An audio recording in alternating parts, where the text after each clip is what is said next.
Saya akan bawakan renungan. Mohon izin share screen.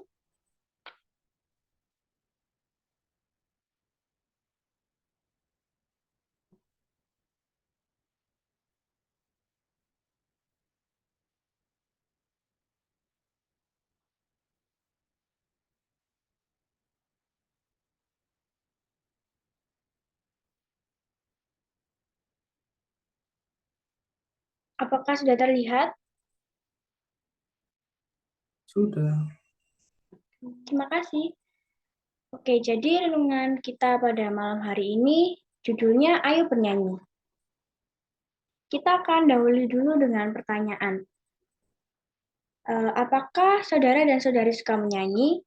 Jika ya, di mana biasanya saudara dan saudari bernyanyi? Saya akan tanya Mem Lydia. Mem Lydia, apakah Mem Lydia suka bernyanyi? Ya, Di mana biasanya Mem Lydia bernyanyi? Di acara ulang tahun, di gereja, atau di kamar mandi? Kamar mandi. di dalam hati dan di atas motor. Apa yang saudara-saudari rasakan saat bernyanyi? Saya akan kembali tanya kepada Mem Lydia. Apa yang Mem Lydia rasakan saat bernyanyi? Senang, gembira. Mungkin beberapa dari kita merasa senang saat bernyanyi dan mungkin beberapa dari kita merasa dapat meluapkan emosi dengan bernyanyi. Tapi apakah saudara dan saudari pernah bernyanyi ketika saudara dan saudari merasa sedih?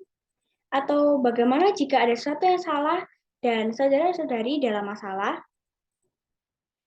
Jadi orang pada umumnya jika mereka punya masalah, hal pertama yang mereka lakukan adalah menyelesaikan masalah tersebut. Setelah mereka terjebak dalam masalah tersebut atau mereka bingung cara menyelesaikannya, mereka mungkin akan menangis. Tapi tahukah saudara dan saudari bahwa di Alkitab ada sebuah cerita bahwa Tuhan dapat memakai sebuah nyanyian menjadi sebuah mujizat. Mungkin beberapa dari saudara dan saudari di sini tahu tentang kisah Paulus dan Silas. Paulus adalah penginjil Tuhan. Ketika Paulus melakukan penginjilan tersebut, ia tidak sendiri. Ia ditemani oleh teman pekerjaannya yang bernama Silas. Mereka dipenjara karena menolong seseorang. Para pemimpin gereja besar tidak menyukai apa yang mereka lakukan dan beritakan dalam nama Yesus. Peristiwa kejadian Paulus dan Silas ini sering terjadi dalam kehidupan kita. Mungkin kita berapa di sini ingin melakukan sesuatu yang baik, tapi orang lain tidak suka kepada kita. Jadi kita yang kena imbasnya. Mungkin mereka memfitnah kita atau mereka menjauhi kita.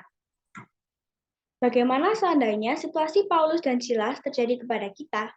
Kita harus merasakan pengalaman di penjara. Apakah kita tetap bisa menyanyi di situasi seperti ini? Tapi coba, tebak apa yang dilakukan Paulus dan Silas pada larut malam di penjara. Mereka bernyanyi. Mereka benar-benar menyanyikan lagu di penjara. Jadi, Paulus dan Silas ini mereka bernyanyi dengan gembira dan mereka menyanyi dengan memuji Tuhan dan menghormati Tuhan. Saking mereka bahagianya, lagu yang mereka nyanyikan itu sampai terdengar dengan orang-orang yang ada di penjara juga. Mereka ingin mempersembahkan hine dan doa meskipun mereka dalam keadaan sulit. Dan sesuatu yang luar biasa terjadi saat mereka bernyanyi dan berdoa. Ketika mereka bernyanyi, gempa bumi terjadi. Tanah berguncang keras sehingga engsel-engsel pintu penjara terbuka. Karena kejadian itu, kepala penjara hendak bunuh diri karena mengira semua tahanan sudah lepas. Paulus meyakinkan kepada penjara bahwa semua tahanan kepala penjara bahwa semua tahanan masih ada di dalam penjara. Paulus menggunakan kesempatan ini untuk menceritakan tentang Yesus kepada kepala penjara tersebut. Paulus dan Silas menggunakan segala kesempatan untuk memuliakan Tuhan. Apa yang dimiliki Alkitab untuk kita? Apakah itu berarti kita harus selalu bergembira dan bertingkah gembira serta menyanyikan lagu bahkan saat kita merasa sedih? Tidak, belum tentu. Kita mungkin tidak akan selalu merasa bahagia dan kita tidak akan selalu ingin bernyanyi. Tapi kita dapat berdoa apapun yang terjadi dalam situasi apapun. Nah, pesan pelajaran pada renungan malam ini,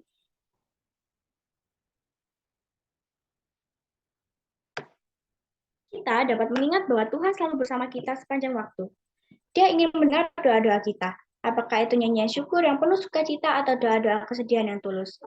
Doa dan pujian mungkin bisa membuat Anda keluar dari masalah, tetapi bahkan jika tidak, mereka akan menghibur Anda dengan harapan akan kedekatan Kristus yang terus-menerus. Kita dapat bersukacita di dalam Dia dan membagikan kasih-Nya kepada orang lain.